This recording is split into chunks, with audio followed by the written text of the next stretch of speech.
कल प्राकृतिक चिकित्सा दिवस है। इस अवसर पर आप सभी को अग्रिम बधाई और शुभकामनाएं। आप सभी स्वस्थ रहें, खुश रहें। प्रकृति सर्वशक्तिमान है। मानव शरीर प्रकृति के पंच तत्वों से निर्मित है। हमारा शरीर जिन पंच तत्वों से बना है, छित जल पावक गगन समीर, इसी से इसका पालन पोषण होता है और इसी से ही इसकी चिकित्सा भी हो सकती है। प्राकृतिक चिकित्सा पद्धति सबसे पुरानी चिकित्सा पद्धति है। प्राकृतिक चिकित्सा पद्धति उतनी पुरानी चिकित्सा पद्धति है जितना पुराना के प्रकृति। आज बहुत ही सुंदर अवसर है कि आज हम प्राकृतिक चिकित्सा दिवस के बारे में जानेंगे। हम ये जानेंगे कि प्राकृतिक चिकित्सा क्या है और इसके सिद्धांत क्या हैं। और इन सब जानकारियों के लिए हमारे साथ सौभाग्य से एक बार फिर जुड़ रहे हैं डॉक्टर किरण सगरे पाटिल जी, जो एक हेल्थ एक्सपर्ट, प्राकृतिक चिकित्सक, योगाचार्य और मासिक पत्रिका स्वास्थ्य किरण, जो जानकारियों का खजाना है, उसके संपादक भी हैं। डॉक्टर साहब, आपका बहुत बहुत स्वागत है हमारे यूट्यूब चैनल। नमस्ते जी, नमस्ते। सर, हम आपसे ये जानना चाहेंगे कि प्राकृतिक चिकित्सा दिवस क्या है और इसको 18 नवंबर को ही मनाने के लिए क्यों चुना गया।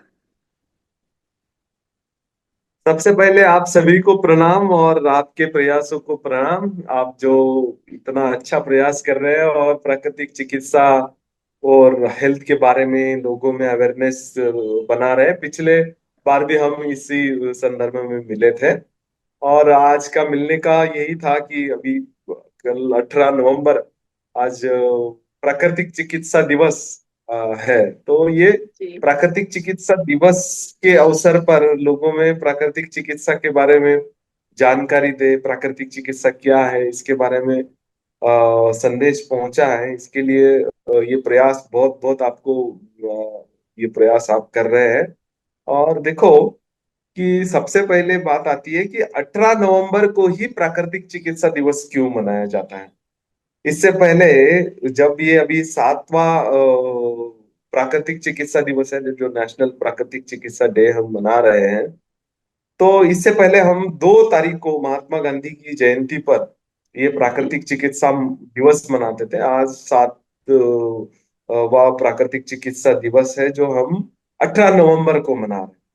तो ये 7वें प्राकृतिक चिकित्सा दिवस से ही ऐसे क्या हो गया कि जैसे देखो, भारत सरकार ने, आयुष मंत्रालय ने ये डिसाइड किया कि 18 नवंबर जो है प्राकृतिक चिकित्सा दिवस के लिए खास ये हो। और 2 तारीख को तो बहुत सारे अलग अलग स्वच्छता दिवस रहती है, गांधी जी के जयंती पर अलग अलग इवेंट रहते हैं। तो फिर प्राकृतिक चिकित्सा का और 18 तारीख का नवंबर का क्या मेल है। तो इसमें एक सबसे महत्वपूर्ण बात, ऐतिहासिक बात हुई थी जब गांधी जी पूना में आए थे, जहां डॉक्टर दीनशा मेहता जी के यहाँ पे वो ट्रीटमेंट ले रहे थे पूना में प्राकृतिक चिकित्सा के विषय की। तो वहां जब ट्रीटमेंट ले रहे थे तो उन्होंने 18 नवंबर को, वो जब उनको ये सब चीजों का फायदा हुआ, प्राकृतिक चिकित्सा का फायदा हुआ और उसके बारे में उनको बहुत लाभ होने के बाद, उनको ये जब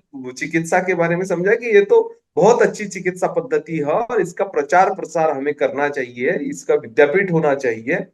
तो ऐसे विचार से उन्होंने फिर वो ये प्रचार करने की ठानने की वजह से अभी इसका प्रचार कैसा करें, तो उन्होंने एक यहाँ प्राकृतिक चिकित्सा का foundation, all India nature cure foundation का जो ट्रस्ट डीड था, तो 18 नवंबर को उन्होंने खुद की अध्यक्षता में साइन किया था।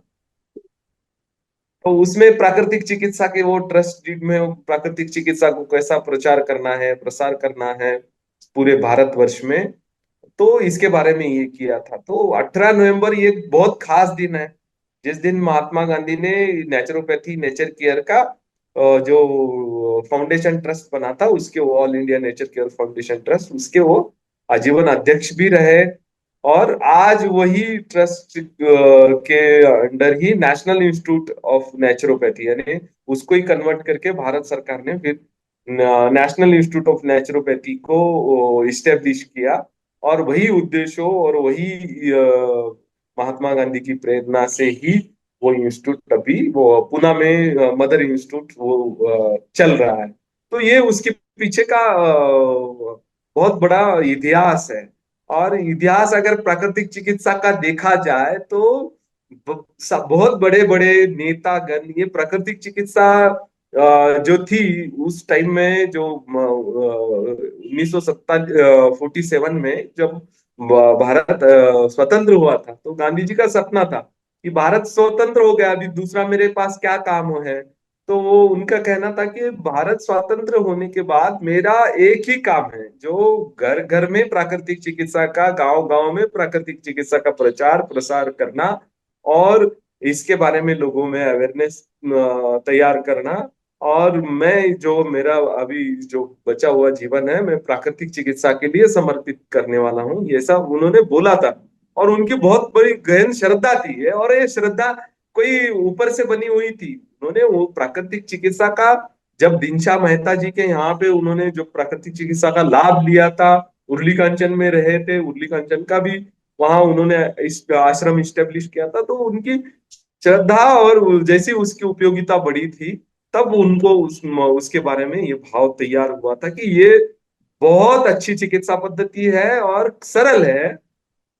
और हमारा जो तब के टाइम में जो हमारा पूरा भारत ग्रामीण इलाके में रहता था, तो उनको पता, उनको ये सब चीजें जो है, वायु पंच तत्व और राम नाम चिकित्सा जो है, ये हमारे ग्रामीण इलाकों के लिए और हमारे गांव गांव में ये पहुंचनी चाहिए, जिससे लोग बीमार ही ना पड़े। ऐसा जीवन पद्धति चाहिए जिससे स्वास्थ्य का जो है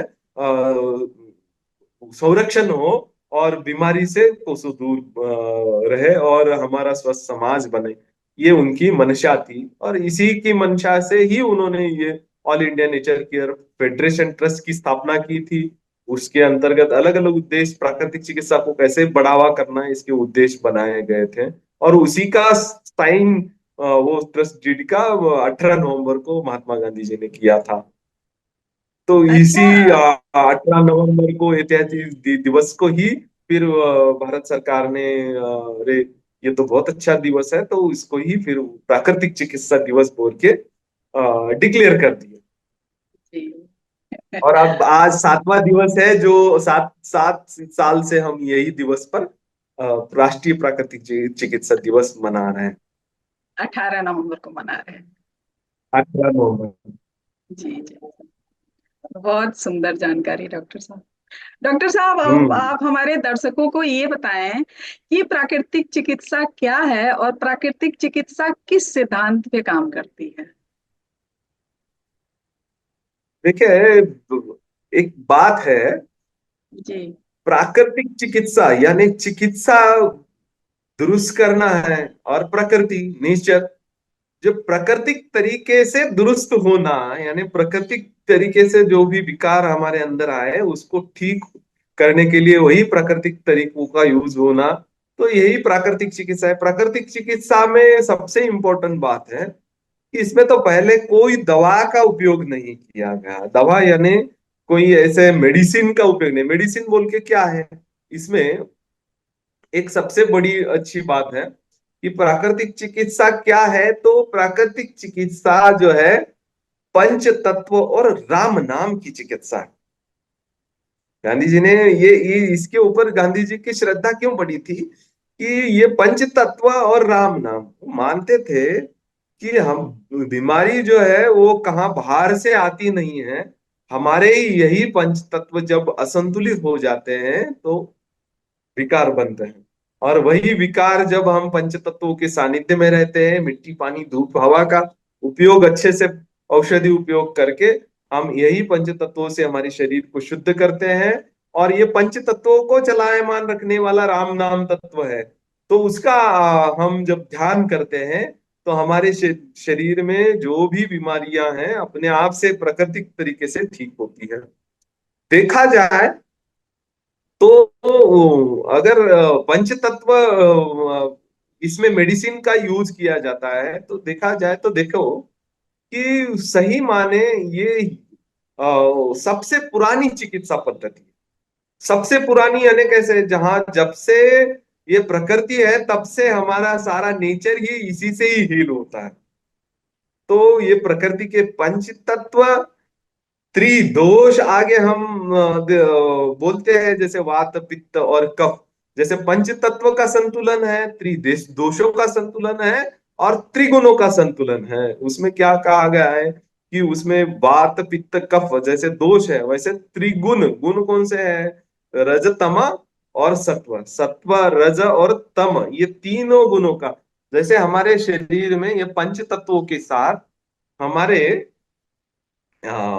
त्रिदोष और तीन गुण अगर सम बनते हैं, तो ये जो है शरीर, ये पंच तत्वों से बना शरीर जो है वो संतुलित रहता है। और ये सब संतुलन रखने के लिए सबसे इंपॉर्टेंट है ध्यान। वो बोलते हैं कि राम नाम को भी हमारे जीवन में स्थान रहना चाहिए। प्रार्थना, ध्यान, योग, इसका भी हमें, अगर हम इसका यूज करते हैं तो ये सूक्ष्म से सूक्ष्म जो तत्व है ये पंच तत्वों में, तो वही राम नाम ही है। और वो राम नाम को हम जब ध्यान करते हैं, तो यही पंच तत्व और त्रिदोष और त्रिगुण ये समान रहते हैं। देखा जाए तो देखो, औषधि का उपयोग ही हमारे चिकित्सा शास्त्र में, ये अगर देखा जाए तो राम के समय में अगर देखा जाए तो ये प्राकृतिक चिकित्सा जो चीज की बात करती है, तो प्राकृतिक चिकित्सा कौन सी चीज की बात करती है, तो प्राकृतिक चिकित्सा बोलती है कि आपके पंचतत्व गड़बड़ क्यों हो रहे हैं। तो ये बोलते हैं कि समझो अभी पंच तत्वों में वजन बढ़ रहा है, तो पृथ्वी तत्व ज्यादा हो रहा है, या जी। पित्त आपका बढ़ रहा है तो अग्नि तत्व ज्यादा हो रहा है आपके शरीर में। कफ अगर ज्यादा हो रहा है आपके शरीर में, सांस की बीमारियां अलग अलग से हो रही है, तो वो कफ तत्व आपके ज्यादा हो रहा है, तो जल तत्व आपके शरीर में ज्यादा हो रहा है। तो ये सब चीजें जब क्यों बढ़ती है, तो उसमें बोला है कि हम अगर हमारा धर्म से चले, प्रकृति के नियम से चले, तो कोई गड़बड़ नहीं होगी। तो हमारा धर्म क्या है, हमारा धर्म राम की बात बोलता है। हमारा धर्म क्या बोलता है, राम की चिकित्सा सिखाता है। राम कैसे थे, राम उपवास करते थे, वो एक वचनी थे, एक वाणी थे, एक पत्नी, यानी हर एक चीज में उनका संयम था, नियम था। राम की जो चिकित्सा है वो तो कभी अनियमित कोई चीज नहीं सिखाती, उपवास की बात करती है, त्याग की बात करती है, तपश्चर्या की बात करती है। तो सही माने जो है प्राकृतिक चिकित्सा जो राम की चिकित्सा थी, और ये राम की चिकित्सा जो है ये सबको आसान है। बस उसने उसने उसका धर्म का पालन करके अपने प्राकृतिक नियमों पे अगर हम चले, त्याग, तपश्चर्या और देने का भाव, यानी जो प्रकृति में सब लोगों का अच्छा हो, यही सोच, सबके लिए हम कुछ अच्छा करें, यही सोच। और ईर्ष्या, द्वेष, मत्सर, इसका कुछ भी वहां स्थान नहीं है प्राकृतिक चिकित्सा में। प्राकृतिक चिकित्सा में प्रेम, करुणा, शांति, स्थैर्य, इसकी बात है। तो प्राकृतिक चिकित्सा कभी भी दवाओं का पक्ष नहीं करती है। दवा कब लगी, दवा का उपयोग कब से होने लगा, दवा तो देखो, जब रावण का समय था, रावण का राज्य था, रावण राज विलास, भोग विलास करता था, और भोग जी। विलास करके वो बहुत सारी बीमारियों से व्याधिग्रस्त होता था। और तब जाके उसको जो बीमारियां जड़ती थी, तो रोग से अभी परेशान रहता था। तो और वो जो दवा के लिए फिर वो तड़पते रहता था कि कुछ भी करो, मेरे ये दर्द कम करो। लेकिन राम की चिकित्सा ऐसी नहीं थी, भोग की चिकित्सा नहीं थी, विलास की चिकित्सा नहीं थी, वो तो त्याग और तपश्चर्या और शांति, एकाग्रता की चिकित्सा थी। तो ये चिकित्सा ही मूलतः यही सिद्धांत है कि ऐसा हमारे अंदर ये विकार बन ही क्यों रहे हैं, ये वृत्तियां ही हमारे सारे विकारों का कारण है। और अगर हम राम जैसा जीवन, हम हमारे पूर्वज अगर राम को मानते हैं ना, तो हमारी चिकित्सा जी। ही राम की होती है। उषा जी देखो, मैंने कोविड के समय में बहुत सारा देखा कि कोरोना में बहुत सारे लोग परेशान थे, बीमारी ने हम्म। बहुत परेशान किया था लोगों को, कोविड 19 जी। में। तो इसमें डर का माहौल था। लोग फिर भी सब घर में बने थे। और उसमें एक बात मैंने बहुत ध्यान से देखी कि लोग टीवी पे रामायण देख रहे थे, लेकिन हम्म। वो लोगों के लिए घर पे थे लोग तो रिपीट रामायण चालू था। लेकिन लोगों में एक बात थी, जब रामायण देख रहे थे तो घर में अलग अलग पदार्थ बनते थे, और वो पदार्थ खाते खाते रामायण देखते थे। लेकिन राम तो ये सिखाते हैं कि राम तो बोलते हैं, उपवास करो, फलाहार रखो, हाँ? जी लेकिन जी ऐसे जी। ही है हमारे, जब विरोधाभास बढ़ता है, हम तो राम को तो हमारे पूर्वज मानते हैं, लेकिन वो राम की तपस्या हमें नको है, राम का हम्म। उपवास नको है, राम का त्याग नको है, राम का जो है हर एक चीज में संयम हमें नको है। क्योंकि ये रोग होते ही है असंयम से, रोग होते ही है हमारी वासना वृत्ति से, हमारे तृष्णा का भाव जो है, अतिरिक्त लेने का जो है, वो हमारा भाव ही हमें बीमारियों में ढकेल रहा है। तो वो जो राम की सही माने ये चिकित्सा जो है, ये राम की चिकित्सा है। अगर हम हमारे पूर्वजों को राम को मानते हैं तो सही माने ये, अगर राम के आदर्शों पे चलने लगे तो कोई दवा की जरूरत नहीं पड़ेगी। दवा किसको जरूरत पड़ेगी? दवा तो रावण को जरूरत पड़ेगी। वो भोग विलास आलस ये सब चीज प्रमाद है, प्रज्ञा सही। अपराध है, तो ही वो सब चीजों में दवा की जरूरत रावण को पड़ेगी। तो इतने हमारे पूर्वज राम जैसे हमारे पूर्वज हैं, तो हमें कोई दवा की जरूरत नहीं है। हमारी दवा यही है, पंच तत्व। पंच तत्वों की शुद्धि, शरीर की शुद्धि, मन की शुद्धि, मन की पवित्रता। देखो अगर देखा जाए तो रज और तम जो है विकार है, उसमें थोड़े थोड़े विकार है रज और तम में, लेकिन राम जी की चिकित्सा सत्व की चिकित्सा। जी। सत्व, सत्ववान होना है, गुणवान होना है, शीलवान होना है, शुद्धि, शुद्धि सबसे इंपॉर्टेंट बात। सत्व क्या सिखाता है? जो सत्व सिखाता है राम का रमना, सत्व सिखाता है बुद्ध की शुद्धता। सत्व क्या सिखाता है? देखो कि सत्व यही सिखा रहा है कि बोलता है कि हमें हमारे जीवन में गुणवान होना है, हमारे जीवन में मूल्यों का होना बहुत जरूरी है। तो जैसे जैसे हम ये सत्व की चिकित्सा करते हैं, हमारे अंदर सत्व को जागृत रखते हैं, हमारे अंदर सत्व को जागृत करते हैं, तो अपने आप से ये जो विकार है वो मिटने लगते हैं। अगर देखा जाए तो प्राकृतिक चिकित्सा इतनी निरापद है, कोई भी इसमें कोई, मैं तो बोल रहा हूँ प्राकृतिक ही जड़ी बूटी का भी ज्यादा से कम उपयोग है। ये तो पहले बोलती है शुद्धिकर जी। पंच तत्व, जैसे मिट्टी, पानी, धूप, हवा, सूर्य प्रकाश, ये तो प्रकृति में मिलते हैं, इसको तो अभी कोई बांध नहीं सका। तो यही उपयोग करके आपके शरीर को पहले शुद्ध करो, और कम से कम जड़ी बूटियों से, कम से कम इसके प्रकृति के संसाधनों से हमारे शरीर के अंदर, ये मानता नहीं है कि बाहर से कोई बीमारी आ रहा है, वो बोलता है सब हमारे अंदर क्रिएट हो रहा है। तो यही इसका मूलतः सिद्धांत ही यही है कि वो जो है बीमारी को जो है बाहर का कारण नहीं मानती। ये रोग का कारण जो है वो बाहर की चीजें नहीं है। रोग का कारण हमारे अंदर का जो पंच तत्व है, जो पंच तत्वों से शरीर बना है, तो इसका असंतुलन है। और अगर इसका असंतुलन हम ठीक करें तो बीमारी अपने आप से ठीक होती है। देखो अगर देखा जाए तो प्राकृतिक चिकित्सा दोहन पे उपयोग नहीं करती। हम अगर हम देखा जाए, हम जितनी भी दवाएं वगैरह यूज करते हैं, भले ही वो प्राकृतिक दवाएं हों, लेकिन आ तो कहाँ रही है? अगर देखा जाए तो ये जंगल, जड़ी बूटी, ये सब चीजें तो हमारे आस पड़ोस के पर्यावरण से तो आ रही है। अगर देखा जाए भारत की इतनी जनसंख्या है, तो अगर ये जनसंख्या ने आज ठान लिया कि हम खाली आयुर्वेद दवा का ही उपयोग करेंगे, तो इतना हम्म। संसाधन कितना लगेगा इन लोगों को? अगर आज कुछ प्रमाण में कुछ अवेयर लोग हैं ही, तो अगर दवा का सेवन कर रहे हैं तो हर एक चीज की कितनी कीमतें बढ़ गई हैं, क्योंकि उतना सोर्स ही नहीं है हमारे पास। सारा अगर आप अगर दवा के ऊपर डिपेंड रहने लगेंगे, प्राकृतिक ही दवा लेना यानी आयुर्वेद की दवा लेना अगर सबने शुरू कर दिया, तो जो बचा निसर्ग है, प्रकृति है, वो सारा दोहन हो जाएगी।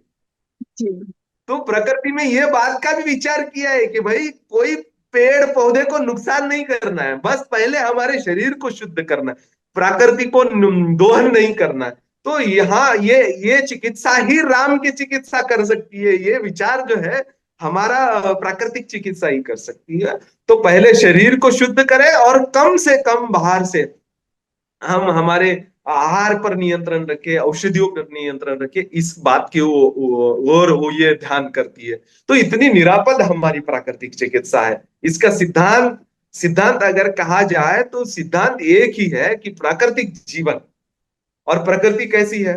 प्रकृति जो है निरापद है, और प्रकृति देने का भाव है। हमारा जीवन ऐसा ही नहीं है। हमारा जीवन किसी का तो कष्ट दूर करना है, किसी का तो समस्या को दूर करना है। इसके लिए हमारा जीवन उपयोगी बने, समाज के लिए, राष्ट्र के लिए, प्रकृति के लिए हम कुछ ना कुछ देने का भाव यहाँ पे रखें। खाली यहाँ पे लेने का भाव हमारा नहीं है। हम यहाँ पे खाली लेने के लिए नहीं है। हर एक चीज हम यहाँ सांस ले रहे हैं वो प्रकृति की कृपा है। जो सांस आप आज भी हम अच्छे से ले पा रहे हैं, कोविड में हमें पता चला ऑक्सीजन की कितनी अहमियत रहती है। तो ये सांस ले रहे हैं तो हमारे इसमें ये प्रकृति का ऋण बनते जा रहा है। तो ये ऋण के उतराई होने के लिए देना, यानी हम जितना हो सके हमारी तरफ से प्रकृति का भाव, देने का भाव, अगर कुछ करुणा का भाव, प्रेम का भाव और शांति का भाव अगर हमारा रहता है तो अच्छे ही समाज में हम अगर प्रकृति को कुछ हानि ना पहुंचाने का विचार भी रखते हैं और कम से कम साधनों में लेके ज्यादा से ज्यादा देने का अगर सोचते हैं तो उसका दोहन नहीं होता। प्रकृति अच्छे से काम करती है। हमने देखा कि कोविड के समय में गंगा का पानी कितना शुद्ध होने लगा। बस प्रकृति बोलती है मुझे डिस्टर्ब करना छोड़ दो, मैं अपने आप से दुरुस्त होती हूँ। वैसे ही प्रकृति के अंदर, हमारे अंदर भी वैसे ही है कि अगर हम हमारे शरीर को अगर उसको थोड़ा सा समय दे और उसको खराब करने वाली आदतों को छोड़ दे तो वो बोलता है कि मैं अपने आप से ठीक होता हूँ। तो बस मेरा जो बिगाड़ने की जो चीजें है मुझे उतना उससे दूर रखो और मुझे थोड़ा समय दो, मैं अपने आप से ठीक होता हूँ। प्रकृति तो उतनी क्षमता रखती है। आज भी अगर देखा जाए सही माने, प्रकृति हमें दुरुस्त करती है। कोई दवा, कोई कहाँ बाहर से कोई चीज हमें ठीक नहीं करती। उतना हम अगर समय देते हैं, संयमित दिनचर्या रखते हैं, शांति बनाए रखते हैं, तो हमारे अंदर प्रकृति का संतुलन अपने आप से ही होने लगता है। पंच तत्व अपने आप से ही संतुलित होते हैं और बीमारी ठीक होती है। ये समझना बहुत कठिन है, थोड़ा सा इसके बारे में जानना पड़ेगा। लेकिन आप अगर जैसे जैसे आपका जीवन प्रकृति जीने लगेंगे, सहज भाव आपके अंदर आने लगेगा, तो अपने आप आपकी चिकित्सा होने लगेंगी, अपने आप प्रकृति आपके अंदर उतरने लगेगी और वो आपके जीवन को प्राकृतिक रखेगी। और उल्लास, प्रसन्नता, चित्त में शांति, ये भाव अपने आप से भी आपका आना हो शुरू होगा। और करुणा, प्रेम, शांति, इसका आप संवाहक बनेंगे। बुद्ध के शुद्ध बन के बुद्ध बनेंगे और राम से रममान होंगे। राममान चिकित्सा आपकी बनेगी। आपका चित्त तल्लीन होगा, शांति मिलेगी। यही यही प्रकृति के सिद्धांत है उषा जी। अतः बहुत सारे, वैसे तो प्राकृतिक अगर देखा जाए तो प्रकृति के सिद्धांत तो बहुत सारे 8-10 सिद्धांत है, जिसमें रोग का कारण एक है, उसकी चिकित्सा एक है। ये सब चीजें उसमें है कि जो प्रकृति मूल है पहाड़। वो आपने बता दिया। तो मूल, इसका मूल ये, इस पे कोई नहीं जाता। वो तो बहुत गिनने को तो ये भारत के ऊपर वाले तो बहुत सारे आप गिन जाएंगे, लेकिन उसका मूल ये सिद्धांत है। जी जी, जो जो जो प्राकृतिक मूल था जीवन वो रहना आपने है, बताया। प्रकृति का भाव